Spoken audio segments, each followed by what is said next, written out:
नमामि धन्वन्तरिमादिदेवं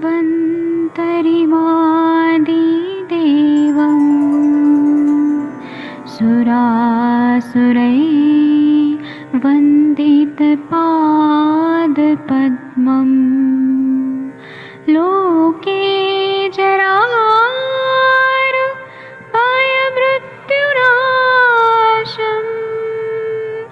दातारमीशं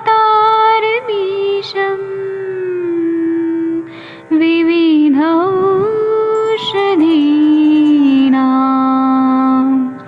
शङ्खं चक्रं जलौकां दधतं मृतघटं चारुतोर्भिश्चतुर्भिः सूक्ष्मस्वच्छादिरुद्यं शुकपरिविलसन् मौलिमं भोजनेत्रम् कालाम्बोदोज्ज्वलाङ्गं कटितटविलसत् चारुपीताम्बराढ्यं वन्दे धन्वन्तरिन्तं निखिलगदमिव प्रौढदावाग्निनीलम्।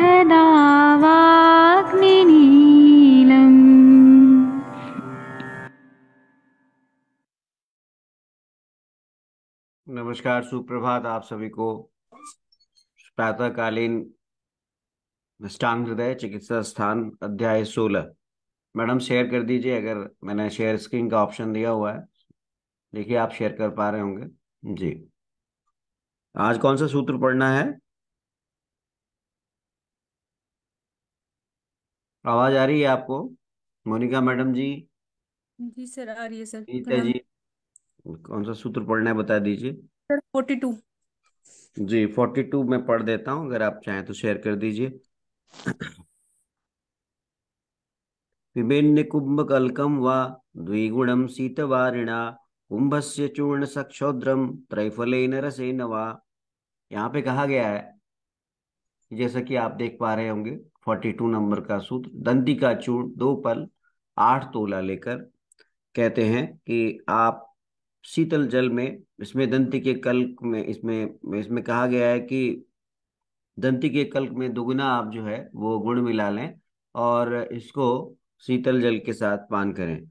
कुंभ, द्रवंती, मोगलाई, एरंड के चूर्ण को मधु के साथ या त्रिफला के क्वाथ से पिए। ये बात यहाँ पे मेंशन है। दंती का चूर्ण 2 पल 8 तोला लेकर शीतल जल के साथ पिलाएं या निशोथ के चूर्ण को मधु में मिलाकर त्रिफला के क्वाथ रस के साथ पीने को दें। यदि टीका है तो मैडम मोनिका मैडम के पास टीका होती है इसकी, मैडम शेयर कर दीजिए अगर आप चाहें तो। 42 नंबर का ये सूत्र पढ़ा हमने अभी।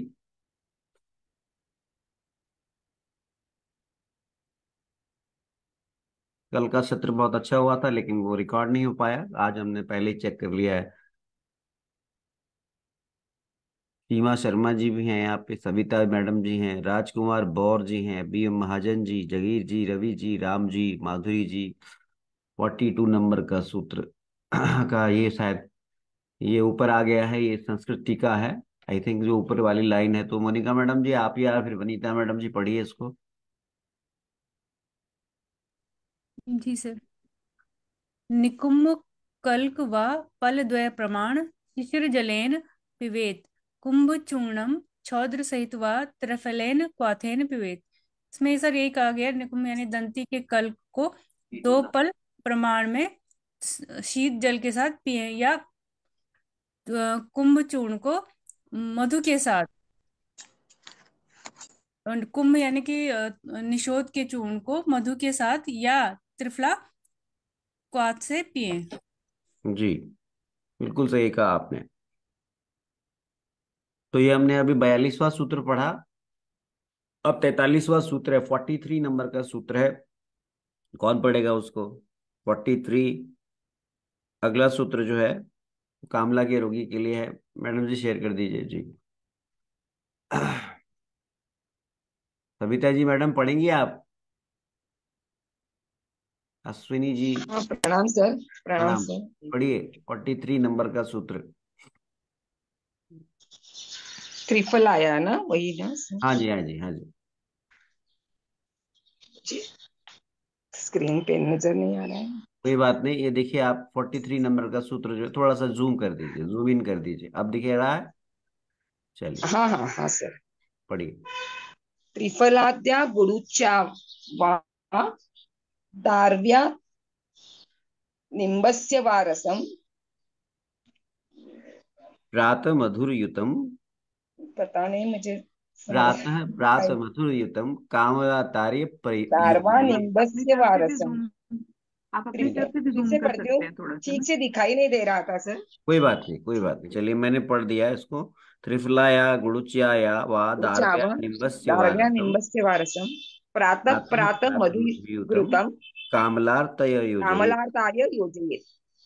बिल्कुल सही पढ़ा। त्रिफला का रस, गुरुची का रस, दारू हल्दी का रस अथवा नीम की पत्तियों का रस प्रतिदिन प्रातःकाल मधु के साथ मिलाकर कामला से पीड़ित रोगों को पीने के लिए दे। सही है। तो इसकी अगली लाइन भी आई थिंक पढ़ दीजिए, वो निशा गैरिक धात्री भी, ये वाला भी पढ़ आज, दीजिए। हाँ। निशा गैरिक धात्री भी कामला पहम अंजनम। जी। हल्दी, गेरू अथवा आंवला का अंजन लगाने से कामला रोग नष्ट हो जाता है। अब संस्कृत टीका शेयर कर दीजिए मैम।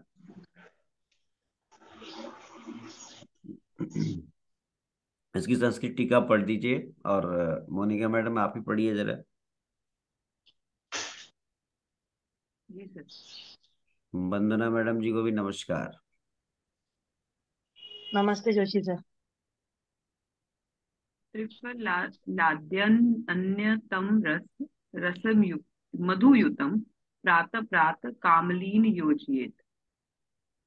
तो सर जो हमने पढ़ा वही बोला है कि त्रिफला आदि यानी त्रिफला का रस, यहाँ पे बताया गुड़ूची का रस, दारू हल्दी का रस और नीम की पत्तियों का रस। तो इसको बताया गया है कि प्रातः काल इसको कामला के रोगी को मधु से युक्त करके पिलाना चाहिए। जी। निषादिधि रंजन कामलाहृत। तो इसमें बताया कि निशा निशा आदि जो बताए गए हैं उनका अंजन जो है वो कामला को नष्ट करने वाला होता है। बिल्कुल सही। जी सर। सर बहुत ही सिंपल ही हो गया और हम लोग यूज कर सकते हैं।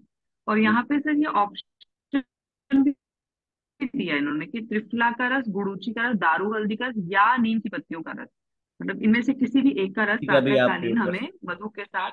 हाँ जी, हाँ जी, जी सर, ये हैं। बताया यानी है। आपको ऑप्शन दिया हुआ है, आप इसमें से किसी भी द्रव्य का आप प्रयोग कर सकते हैं, और ये बहुत सरलता से आप इसको बना सकते हैं, इसको आप दे सकते हैं। काफी अच्छे योग इसमें दिए हुए हैं। कहते हैं सर कि कामला। एक जनरल भ्रांति होती है सर, किसी को कामला हो जाता है ना तो लोग बोलते हैं कि इवन खाने में भी हल्दी डालना बंद कर दो। जी जी आई जी, डोंट नो जबकि उसका क्या रीजन होता है। हाँ जी, जबकि जबकि लेकिन जबकि यहाँ हल्दी बताया। को कामला नाशक बताया गया है। जी जी, उसमें अंजन भी लगाने को बताया और रस पीने को भी बताया, दोनों चीजें बताई। इसका मतलब है कि जोशी हमारे सर, ये हम। अंजन, जो अंजन लगाना है उसको जो जो धरा कला है उससे रिलेट करके थोड़ा सा एक्सप्लेनेशन ना बता दीजिए सर, कि इसको देखिए, अंजन लगाएंगे तो कैसे रिलेट करेंगे हम उससे। अंजन लगाने से जो है, अंजन अंजन का जो प्रयोग है, अंजन जो है एक्चुअली क्या है कि आप अगर वैसे तो देखें तो जो हमारा जो कामला की स्थिति, हम अगर वैसे मॉडर्न से अगर हम देखें, वो मैं एक्सप्लेन कर सकता हूँ। हमारे शरीर में थ्री थ्री तीन 3 mg/dl से ज्यादा अगर ये इसका लेवल आता है, तो हम लोग उसको कहते हैं जॉन्डिस है। और उसके बाद उस स्कैलेरा से उसकी एफिनिटी होती है, स्कैलेरा में वो डिपॉजिट हो जाता है, इसीलिए हमको सबसे पहले स्कैलेरा से ही दिखता है आंखों के। तो मुझे लगता है कि जो इसमें जो हरिद्रा का जो प्रयोग है, अंजन का जो प्रयोग है, वो एक प्रकार से जो शाखाओं में, यानी कि जो इस प्रकार से स्कैलेरा में और तमाम सारी जगहों पर जो इस प्रकार से आश्रित जो ये हमारा जो बढ़ा हुआ बिलिरुबिन है, उसको कम करने में ये मददगार होता है। और ये आलोचक पित्त का भी तो स्थान होता है ना, तो ये कहीं ना कहीं उसका सीधा प्रभाव डायरेक्टली वहां पे होगा, ये मुझे लगता है ऐसा। क्योंकि दो प्रकार के कामला होते हैं, एक शाखाश्रित और एक कोष्ठाश्रित कामला होता है। तो अभी हम आगे भी पढ़ेंगे उसके बारे में, रुद्रपथ कामला के बारे में हम पढ़ेंगे। तो उससे पहले मुझे लगता है कि ये इसका जो कहते हैं कि हमको हल्दी नहीं लेना चाहिए, क्योंकि पुराने समय में एक मिथ रहा होगा, क्योंकि पीला पीला देखते होंगे, येलो कलर से इसीलिए कहते होंगे कि येलो कलर देंगे तो सर्वधा सर्वभावानम सामान्यम च वृद्धि कारणम, तो येलो कलर को बढ़ा देगा। लेकिन मुझे लगता है कि हमारे आचार्यों को इस बात का पता था कि इसका कोई येलो कलर से रिलेशन नहीं है, ये कहीं ना कहीं इसकी जो फिजियोलॉजी है या पैथोलॉजी है वो अलग है। तो उसी हिसाब से ये सोचा है, और बिल्कुल सही है, हल्दी का प्रयोग से कोई ऐसा नुकसान नहीं होता है कामला में, बल्कि मुझे तो लगता है कि उससे लाभ ही होगा, क्योंकि हल्दी का अपना मल्टीपल प्रयोग है उसका। तो ये मुझे समझ में आता है, और किसी को कुछ समझ में आता हो तो एक्सप्लेन कर सकते हैं जी। बताइए मैम, सवाल क्या है यहाँ पे? सवाल ये है कि कामला के सर रोगियों सामान्य रूप से कहते हैं कि हल्दी नहीं लेना चाहिए, जबकि आचार्य ने हल्दी का प्रयोग अंजन के लिए भी कहा है, और यहाँ पर हल्दी का प्रयोग जो है वो जो है कहा है कि आप इसको दे सकते हैं, खासकर अंजन के लिए तो प्रयोग कहा ही है। पीलापन इस अंजन से दूर होता है, ऐसा बताया जी। सर चलिए, दारू हरिद्रा से ना रसायन बनता है जो शोधन करता है। बिल्कुल सही कहा आपने। जो कल भी हमने परसों बात की थी कि दारू हरिद्रा जो होता है, वो वो दारू हरिद्रा के अंदर एक गुण होते हैं जो देखा गया है कि वो एक्सट्रैक्ट करता है, शोधन करता है। और मैंने शायद आपको शायद पिछले से पिछले सत्र में हमने बताया भी था कि लोग इसको जो है वो किल्मोड़ा के नाम से पहाड़ों में जानते हैं। विनीता जी को नाम सुना होगा, किल्मोड़ा बोलते हैं इसको। सर और किरमोड़ भी बोलते हैं, किलमोड़ा किरमोड़, बोलते हैं, किलमोड़ा। आपके गढ़वाल में बोलते होंगे किरमोड़, किलमोड़ बोलते हैं इसको कुमाऊं में। इसकी जड़ जो है उसका बहुत भारी मात्रा में दोहन होता है, और ये बहुत पीला कलर का होता है, पीले कलर का बल्क में इसको एक्सट्रैक्ट करते हैं, और इसी से रसायन बनता है। और ये हाइपोग्लाइसेमिक होता है, ये मधुमेह में भी इसका इंडिकेशन है। लेकिन ये शोधन जब करता है तो ये सभी जगह से शोधन करता है, ये केवल जो है वो हड्डियों से भी जो है वो कैल्शियम को डिप्लीट करता है। तो इसलिए हम इसका प्रयोग एक्सट्रैक्ट करने में यानी शोधन करने में कर सकते हैं, और रसायन का प्रयोग इसी प्रकार से बताया हुआ है।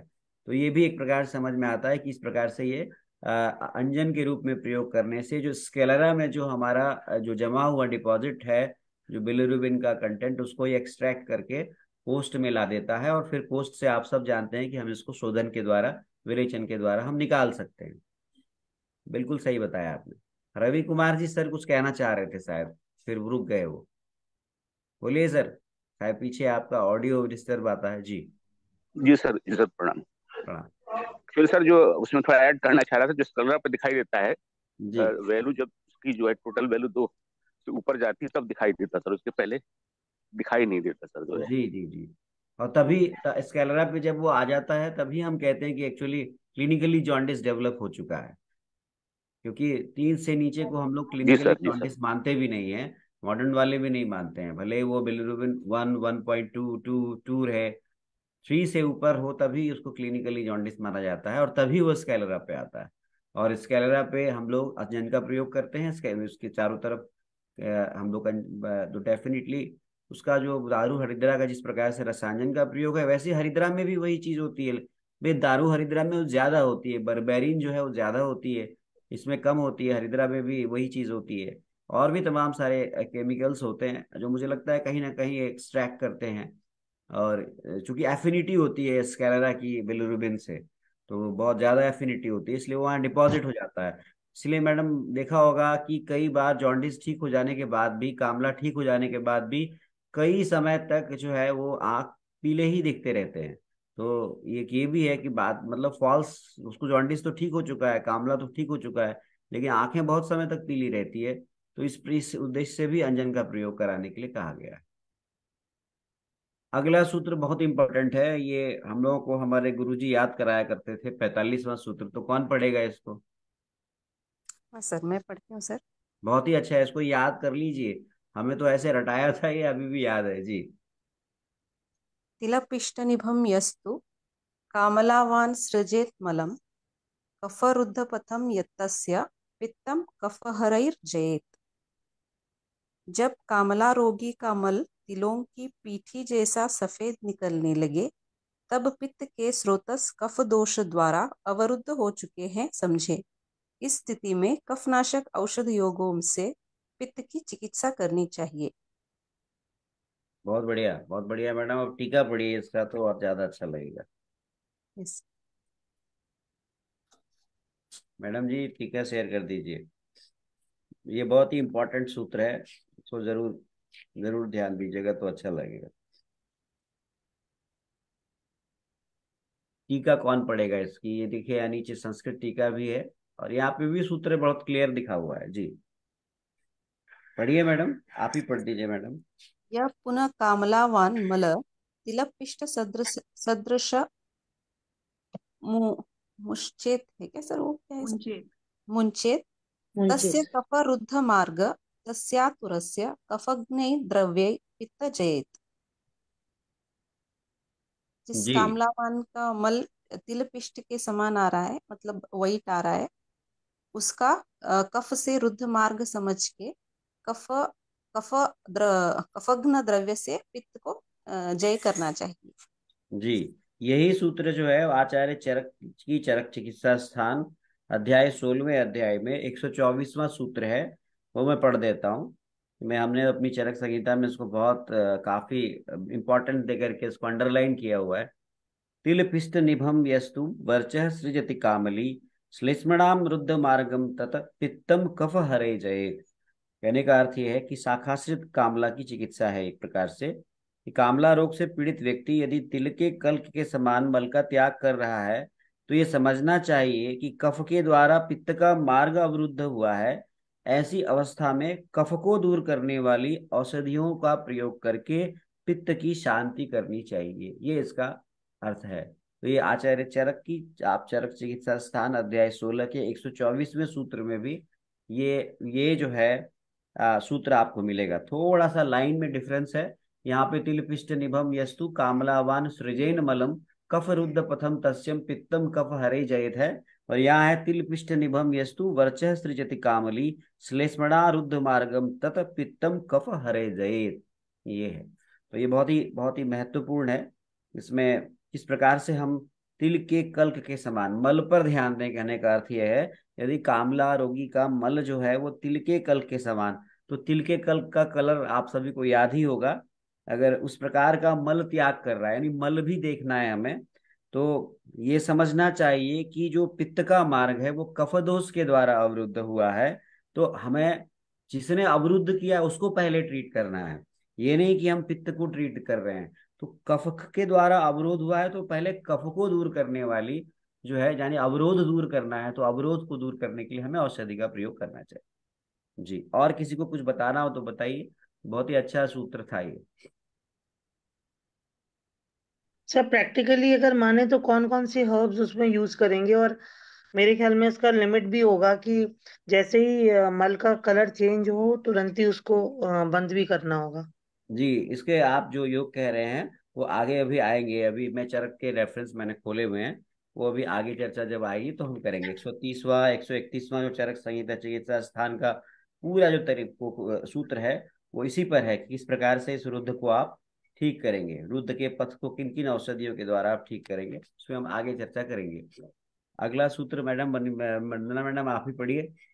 जी 46वां 47वां लंबा सूत्र है। मैंने आज चरक संहिता भी खोल रखी है, फिर मैं इसको यहाँ से भी लिखूंगा जी। रुक्ष शीत गुरु स्वादु व्यायाम बल निग्रहे। सर छोटा हो गया एकदम। कोई बात नहीं, और पढ़िए, कफटम ठीक पढ़ रही हैं आप। मूर्छितो वायु यदा पित्तम बहिः शिक्षेत् हारित्र नेत्र मूत्र त्वक श्वेत वर्चास्तदा नरः भवेत् साटोपविष्टम्भो गुरुणा हृदयेन च दौर्बल्याल्पाग्नि पार्श्व आरती हिदमाश हिक्का स्वर हिक्का श्वास हिक्का। अरुचि ज्वरे क्रमेण अल्पे अनुशयेत् पित्ते शाखा समाश्रिते रसस्तम रुक्ष कटु अम्ले शिखति तितरी दक्ष जय शुष्क मूलक जय जयुषे कुलत्थोष कुलत्थोथ यश्च भोजयेत् वृषा आम्ली तीक्ष्ण कटु कल उष्ण च शस्यते सबीज कपूर रसम लिव्वा द्युष व्यूषम तथा अक्षयम स्वम स्वयं पित्त मेति तेनास्य शक्रतप्यनुर्जयते वायुश्च याति प्रशम सहाटोपाद्युपद्रवे निवृत्तो उपद्रव स्यास्य कार्य कामलिको विधि। बहुत बढ़िया जब पढ़ा मैडम, आपने बहुत ही अच्छा उच्चारण किया आपने। और इसका अर्थ भी अगर पढ़ना चाहें तो कोई पढ़ सकते हैं, अगर पुस्तक है तो। नहीं जी, तो फिर मैं ही पढ़ देता हूँ जी। इसके 2 लाइन तो दिख ही रहे हैं सर सामने। पढ़िए, आप पढ़िए जी। जब वृक्ष शीत शीत वीर्य या शीत स्पर्श वाले अर्थात बासी गुरु देर से पचने वाले तथा मधुर रस प्रधान आहारों खान पानों के निरंतर सेवन करने से, व्यायाम न करने से, बल निग्रह वो चेंज कर दिए सर। जी जी मैम, कर दीजिए चेंज, विनीता मैडम जी। रुक्ष शीत गुरु मधुर व्यायाम बल का प्रयोग उपस्थित वेगों को रोकने से कुपित वायु। आगे पढ़ेंगी मैडम जी। चलिए मैम, ऊपर से थोड़ा सा जूम कर दीजिए जी। पढ़िए मैडम।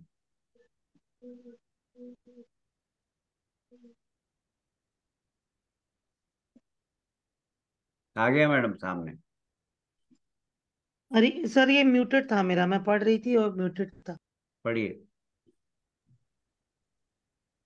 से कुपित हुआ वात दोष कफ के साथ मिलकर पित्त को बाहर की ओर ढकेलकर रक्त धातु में मिला देता है। तब रोगी के नेत्र मूत्र त्वचा का वर्ण हल्दी के सदृश पीला हो जाता है और उसका पुरीश सफेद हो जाता है। इस स्थिति में आटोप विष्टम्भ यानी कि मलावरोध तथा हृदय में भारीपन प्रतीत होता है। उसके बाद रोगी दुर्बल होने लगता है, उसकी अग्नि मंद पड़ जाती है, पसलियों में पीड़ा होने लग जाती है, उसको हिक्का यानी हिचकी श्वास अरुचि तथा ज्वर इन लक्षणों से युक्त वह हो जाता है, क्योंकि इस समय उस रोगी का पित्त बाहर निकल जाने के कारण कम हो जाता है।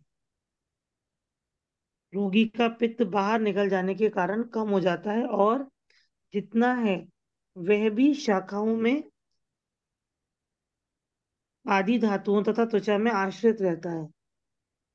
इस कारण इस स्थिति में उस रोगी को रुक्ष स्नेह रहित कटु खट्टे पदार्थों से युक्त मोर तीतर मुर्गा इन प्राणियों के मांस रसों के साथ अथवा सुखाकर रखी हुई मूली के यूश के साथ अथवा कुल्थी की दाल के रस के साथ भोजन कराएं। इसमें अत्यंत खट्टा चरपरा कटु यानी काली मिर्च आदि से युक्त नमकीन तथा गरम गरम भोजनों का सेवन कराया जा सकता है, क्योंकि ये पदार्थ प्रशस्त हैं तथा बीजपूर बिजौरा नींबू के रस में सौंठ मरीच पीपल के चूर्ण को मिलाकर चाटना हितकर है। ऐसा करने से पित्त पुनः अपने आभय यानी पित्ताशय में आशय मैडम। लौटता है। उसके बाद उस रोगी का मल भी पित्त के रंग से रंग जाता है। वात दोष और उसके कारण होने वाले आटोप विष्टम्भ आदि उपद्रव भी शांत हो जाते हैं। इस प्रकार उक्त रोगी के जब सभी उपद्रव शांत हो जाते हैं तब पुनः कामला रोग की चिकित्सा करनी चाहिए। श्री वाग्भट ने जो बल निग्रह प्रयोग किया है, चरक ने वहां वेग निग्रह युक्ति युक्त सर ये जी थोड़ा जी। छोटा चरक ने, आचार्य चरक ने किया है। जो है, जो वाग्भट और चरक का डिफरेंस क्या है वो मैं बता देता हूँ आपको। यही सूत्र जो है अभी आचार्य वाग्भट ने यहाँ पर बल निग्रह कहा है, जो मैडम ने पढ़ा अभी, रुक्ष शीत गुरु स्वादु व्यायाम बल निग्रह। और आचार्य चरक ने इसी को कहा है कि रुक्ष वेग शीत निग्रह गुरु स्वादु व्यायाम वेग निग्रह। तो चरक और वाग्भट में अंतर क्या है कि आचार्य चरक ने वेग निग्रह कहा है, जबकि आचार्य वाग्भट ने बल निग्रह कहा है। बल निग्रह करने के कारण आगे वही सेम सूत्र है, पर यहाँ आचार्य चरक कहते हैं कफम समूर्छितो वायु स्थानात पित्तम क्षिपेद बलि। तो यहाँ कहते हैं क्या, कफ समूर्छितो वायु यदा पित्तम बहि क्षिपेत, बस थोड़ा सा अंतर है, बात वही कह रहे हैं। वो बल निग्रह कह रहे हैं, ये वेग निग्रह कह रहे हैं। आचार्य चरक कहते हैं कि वेग निग्रह करने से या फिर आप इस प्रकार से रूक्ष शीतल और अन्य आहार द्रव्यों के सेवन करने से, अत्यधिक व्यायाम करने से, जो अधारणीय वेग है उनको धारण करने से, जो कफ के से साथ जो मूर्छित जो प्रकुपित वायु है वो कफ को साथ ले लेती है, और वो फिर क्या करती है, पित्त का जो अपना स्थान है, आप सब जानते हैं पित्त का स्थान कहाँ है, तो पित्त के स्थान से उसको बाहर निकाल लेती है। गृहिणी धरा कला जो है वो स्थान है, वहां से उसको बाहर फेंक देती है। और ऐसी अवस्था में कहते हैं कि जिस मनुष्य के शरीर में क्रियाएं होती है, जो मतलब जो फिजियोलॉजिकल जहां जहां पर जो एक्टिविटीज होनी चाहिए, उन जगहों पर कहते हैं कि यह जो पित्त है, जो फेंका हुआ पित्त है, ये नेत्र में, मूत्र में, त्वचा में, इन सब को हल्दी के समान पीला बना देता है। लेकिन एक बहुत इंपॉर्टेंट बात यहाँ पे की है जिसको आपको अंडरलाइन करना चाहिए, हारिद्र नेत्र मूत्रम त्वक श्वेत वर्चास्तदा नरः। ये बहुत इंपॉर्टेंट है जिन लोगों को पीजी की तैयारी करनी हो। श्वेत वर्चा यानी मल कैसा आएगा, मल आएगा श्वेत कलर का, यहाँ पे कहा है श्वेत वर्चा। ये पॉइंट जो है वो इम्पोर्टेंट है। तो मल का जो वर्ण है वो श्वेत वर्ण का हो जाएगा। आगे कहते हैं इसके बाद और क्या क्या लक्षण उत्पन्न आएंगे, तो फिर यहाँ पर बताया है कि यहाँ पे दो अभी पढ़ा था मैडम ने कि भवेत भवेत विवेत साटोपविष्टंभो गुरुणा हृदय न च दौर्बल्या अल्प अग्निस्पार्श्व अति हिक्मा श्वासा रुचे ज्वर। ये सारे लक्षण उत्पन्न उपद्रव के स्वरूप होंगे। और कहते हैं कि यहाँ पे आचार्य चरक ने भी यही कहा है, यही लक्षण बताए हैं, आटोप है, विष्टम्भ है, हृदय में भारीपन है। तो आपको क्या समझना चाहिए कि इस प्रकार से जो शाखाओं में पित्त जो है वो पहुंच चुका है, पित्त ने शाखाओं में अपना स्थान बना लिया है। क्रमेण अल्पनन स्वेजयत पित्ते शाखा समाश्रिते, ये बात आचार्य चरक ने भी कही है। और कहते हैं तो फिर हमने क्या करना है, तो आगे इसके बाद कहते हैं कि दुर्बलता, मंदाग्नि, पसलियों में पीड़ा, हिक्का, श्वास, अरुचि और ज्वर जैसे लक्षण उत्पन्न हो जाते हैं। तो ये बात यहाँ पर बताई गई है जी। सर यहाँ पर एक बात इम्पोर्टेंट लगती है कि बल निग्रह का मतलब और वेग निग्रह का मतलब एक जैसा समझना ये कि बल द्वारा वेगों का धारण है क्या? देखिए यहाँ पे आप देखेंगे तो व्यायाम बल निग्रह है ना। आप ज्यादा अगर क्षमता से अधिक व्यायाम करते हैं, आपने देखा होगा कि दोनों दो प्रकार की जॉन्डिस होती है। एक जो है वो जिसमें कि आरबीसी का क्षय होता है, एक देखा होगा आपने, डिस्ट्रक्शन ऑफ आरबीसी होता है, और एक ऑब्स्ट्रक्शन ऑफ द जो है वो ऑब्स्ट्रक्टिव जॉन्डिस होता है, और एक डिस्ट्रक्टिव जॉन्डिस होता है। दो प्रकार के जॉन्डिस होते हैं जो आपने देखा होगा। तो हम लोग जो ऑब्स्ट्रक्शन वाले में तो नहीं, मतलब डिस्ट्रक्शन जहाँ पे आरबीसी का होता है, जहाँ पे लगातार आरबीसी टूटते रहते हैं, वहां पे हम लोग कहते हैं कि भाई बल का निग्रह करो, आराम करो, रेस्ट करो, कहते हैं। हम लोग मॉडर्न में भी कहते हैं। अब इसका बहुत सारा इसको हम ले सकते हैं कि आरबीसी का क्षय कई कंडीशंस में हो सकता है, और वो चीजें हमें देखनी होगी, क्योंकि जो अल्टीमेटली जो मैंने कल भी बात की थी कि बिलिरुबिन और बिलवर्डिन जो अल्टीमेट जो प्रोडक्ट है वो हीमोग्लोबिन के टूटने से ही बनने वाला प्रोडक्ट है। तो डेफिनेटली हीमोग्लोबिन के टूटने, अगर किसी का हीमोग्लोबिन टूट रहा है, हीमोग्लोबिन कम हो रहा है, तो हम उसको बल निग्रह के लिए तो कहेंगे ही कहेंगे। तो वही बचा खुचा बल भी अगर उसने समाप्त कर दिया है व्यायाम करके, तो स्थिति और बिगड़ जाएगी, उसको रेस्ट करने के लिए बात है। तो ये यहाँ पे इसका हम इस तरह समझ सकते हैं। और आचार्य यहाँ पे सर ये ये तो जब हो जाएगा तब की बात है ना, जब नहीं, जॉन्डिस पहले हो पहले जाएगा से भी, उसके क्योंकि बाद।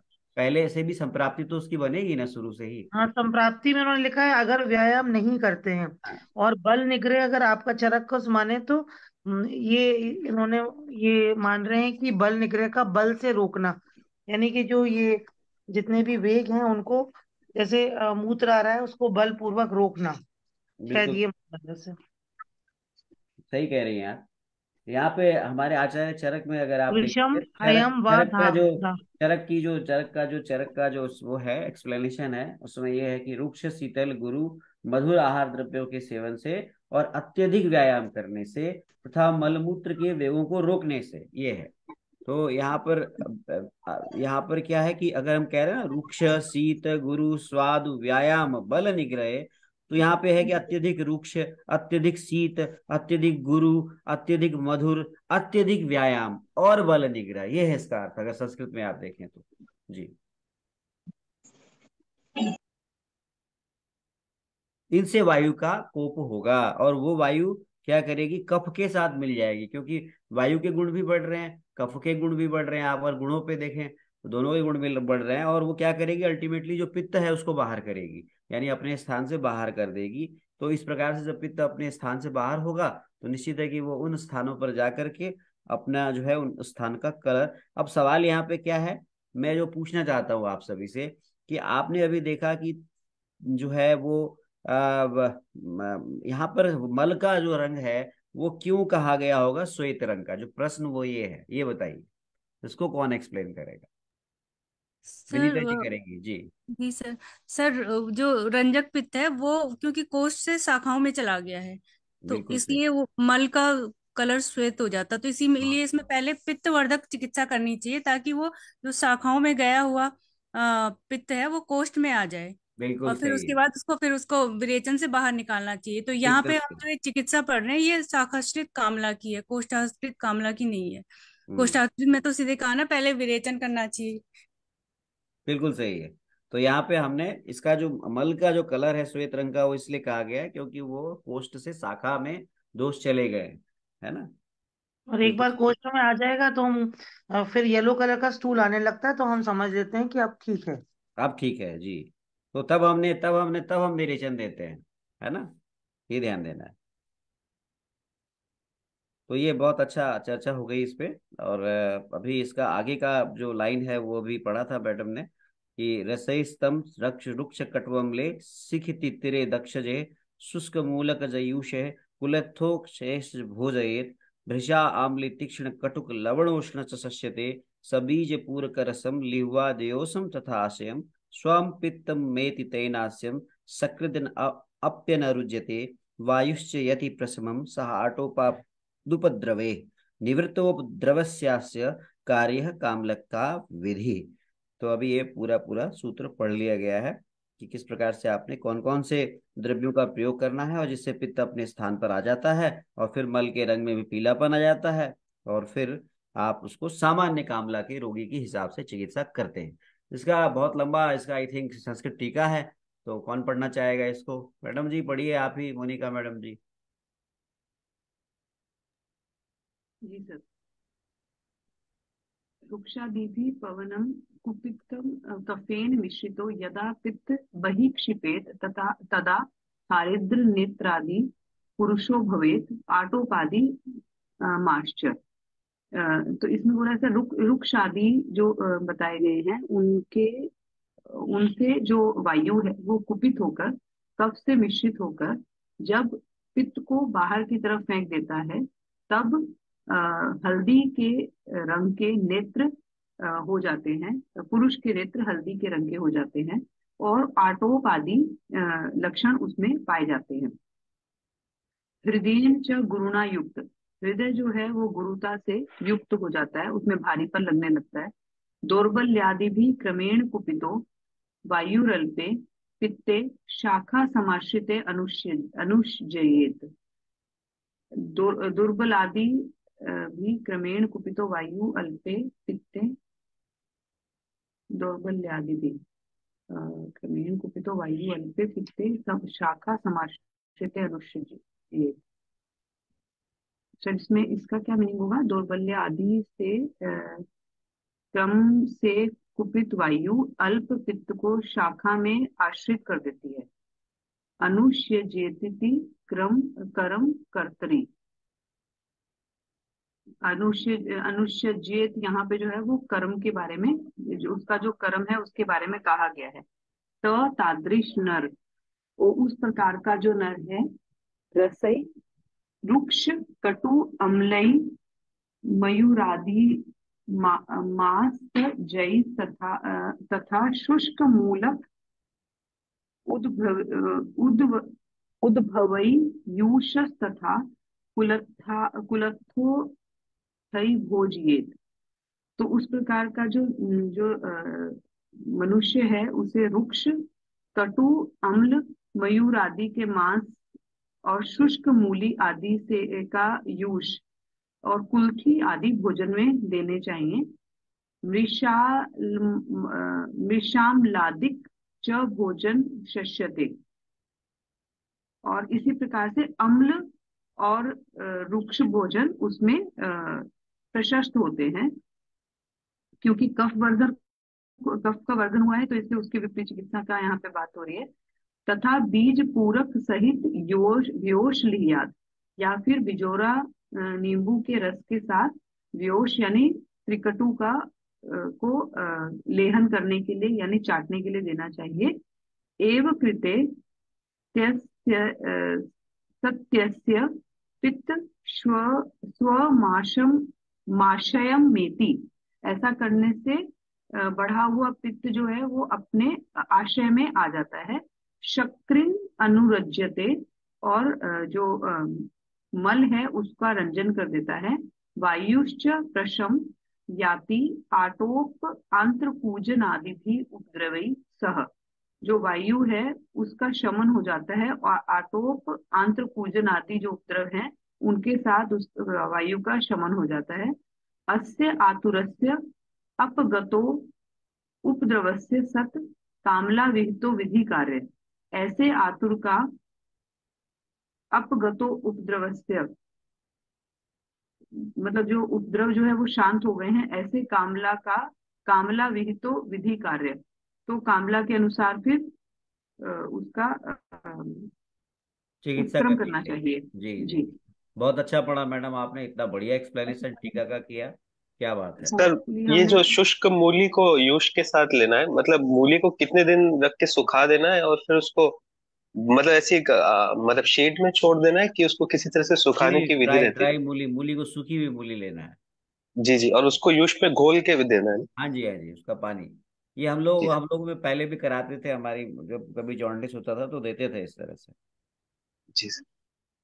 सर मूली का मुझे लगता है कि हमेशा हर सीजन में नहीं मिलती, तो सुखा के रखते हाँ होंगे। बिल्कुल बिल्कुल जब बिल्कुल। ये हो जाए तो उसको तब क्योंकि उस समय यूज क्योंकि करते हैं, कामला और होने जब की, कामला तो कभी भी हो सकता है, तो इसलिए भी जी इसको इकट्ठा मतलब रखने के लिए चिकित्सा के पर्पज से आप सूखा करके आप मूली को रख सकते हैं। ठीक है तो आदित्य सर जी। इसको महीनों भर तक रख सकते हैं, मतलब इसको कोल्ड बिल्कुल। स्टोरेज में रखना पड़ेगा सूखा करके कि नहीं रूम नहीं नहीं, टेम्परेचर ये पे तो रख? वैसे भी सूखी मूली खराब कहाँ होती है। अच्छा अच्छा जी। जी, तो ये बहुत ही अच्छा सूत्र है, थोड़ा ज्यादा समय भी हो गया और बहुत ही अच्छा। देखिए मैडम, वंदना मैडम ने, विनीता मैडम ने और ये अभी मोनिका मैडम ने कितना बढ़िया पढ़ा। कुल मिला के इसका सार ये है कि दोनों ही रुद्रपथ कामला, शाखाश्रित कामला, इन सभी में चिकित्सा किस प्रकार से करनी है, यह बात यहाँ पर पूरी सी क्लैरिफाई की गई है। तो बाद में अब हम आगे अगला सूत्र जो है वो हम पढ़ेंगे, वो कल, कुंभ कामला वाली। तो आज समापन करिए मैडम, मोनिका मैडम जी। जी सर। सर्वमंगल मांगल्ये शिवे सर्वार्थ साधिके शरण्ये त्र्यंबके गौरी नारायणी नमस्तुते। Thank ji you sir, Monika. प्रणाम। बहुत बहुत धन्यवाद प्रणाम आप मैम। सबका, आप सबका दिन शुभ हो, प्रणाम, नमस्कार आप सबको, नमस्कार। प्रणाम सभी कल को। मिलते हैं फिर पुनः सुबह के 7 बजे।